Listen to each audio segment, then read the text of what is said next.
Ассалаумағалейкум, құрметті көрермендерім. Баршаңызға қайырлы күн. Видео басталмастан бір менің арнама жазылып, лайк басып, комментарий қалдырып кетіңіздер. Бүгінгі видео тауықтарымызды қалай емдейміз, тауықтар ауырған жағдайда не істейміз, тауықтар қалай ауырады, мен сіздерге соны айтып кетейін.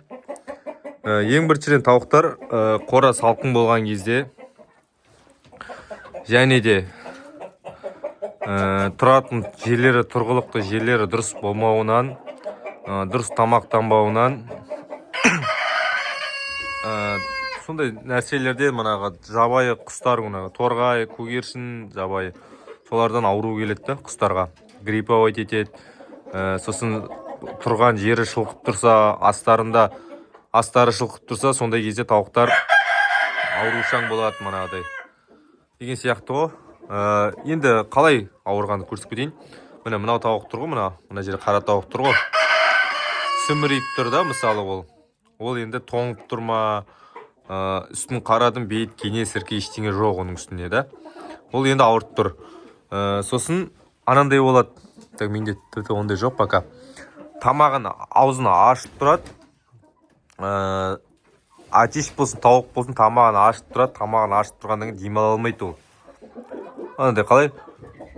Демалғанда бір түрлі демалады да, анандай ауырып тұрғаны көрініп тұр, түшкіреді, сосын түшкіріп бастайды, сөмірейіп тұрады, бір орында тұра береді, жем жемейді деген сияқты ғой. Сондай жағдайда не істейміз? Сіздерге соны айтып кетейін. Так, мен бүгін алдым, зерттедім, қарадым. Алла бұйыртса, соның нәтижесін көреміз. Так, мына витамин. Так, мына витамин, 50 грамм, пульсо дейді, серел дейтін. Бұл иммунитетті көтереді, антибиотик деп айтсақ та болады.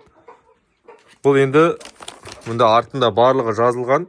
Так, мына жерде тауыққа, ешкіге, шошқаға, сиырға бәріне беруге болады екен. Бұны 1 миллиметрді 1 литр суға езіп бересіздер. 1 миллиметрді 1 литр суға езіп бергеннен кейін так, езесіздер. Езгеннен кейін мынандай укол, даламын жақы лақ топты. Мынандай уколды шприцпен аласыздар, полный қылып, кішкентай ғой. Осында полный қылып аласыздар мына шприцті. Содан кейін мына қай тауық ауырып тұр. Қай тауық, мысалы, мына тауық ауырып тұр ма? Осы тауықтың аузына құясыз. Сосын тағы қайсысы ауырып тұр, соған құясыз. Тағы қайсысы ауырып тұр, соған ауырып тұрғандарға құясыз. Бірінші мәселе сол. Именно мынаны бірінші істейсіз, ауырып тұрған тауыққа құясыз. Қалғанын, содан айтпақшы, мысалы, 1 литр баклажка езгенде, баклажканың іші таза болу керек, және суда таза су болу керек та. Мынандай ласла судың ішіне ананы құйып жіберуге болмайды. Ішін тазалайсыз, содан кейін барып құясыз. Сол үшін 1 миллиметрді 1 литр суға езгеннен кейін тауыққа беретінді айттым. Ауырып тұрған тауыққа бересіздер. Содан кейін обязательно мынандай ыдысында, таза ыдыста су тұру керек. Манағы ішінде антибиотик қосылған су тұру керек. Потому что ананы енді бір тауық ауырып тұрған тауыққа бердім, болды, қалғандары нормальный дейтін болмайды. Бір тауық ауырғаннан кейін қалған тауықтарға да ол жайлап ауруы мүмкін, оларға жұғуы мүмкін деген сияқты. Сол себепті мынаны ауырып тұрған тауыққа бересіздер. Қалған тауықтарыңыз, ауырмай тұрған тауықтарыңыз болса, ана суды ішіп, өздерінің иммунитеттерін көтереді. Иммунитеттерін көтеріп жақсарады, короче. Екіншісі, сосын енді қандай тамақ береміз, қандай жұмыртқа туғызатын витаминдер береміз, сосын қандай нелер береміз дейтінде, оны келесі видеода сүретін болам, ала берсе. Содан кейін тауықтарыңыз тұмаулатып атса, мен мына жерде нелерім бар еді, дәрі-дәрмекті бәрін, көгершіндер анда-мында ұшып жүріп бәрін жоқ қылып жүрген сияқты. Так, содан кейінгі мәселе мынандай бар. Йодонол дейді. Мына жазу дұрыс көрінбей тұр, осындай. Бұл тауықтардың, бұл да тоже сондай. Бұл тауықтардың несін көтереді? Кальций дейді ғой. Йод дейді ғой, мысалы, адамдарда йод болмаған кезде, кішкентай балалар йод болмаған кезде, бала сөйлей алмайды, тілі шықпайды деген сияқты ғой. Оны андай-мында орталықтарға апарып емдетеді. Ода да тауықтарға да мынадай өзінде иммунитет болмағаннан кейін йоты болмағаннан кейін ол сіздерге жұмыртқа да бермейді, и аурушаң болады, ауырып тұрады деген сияқты ғой. Сондай нелерін көтеру үшін йоданол дейтін бар, соны бересіздер. О да тоже солай 1 литр суға есіп бересіздер.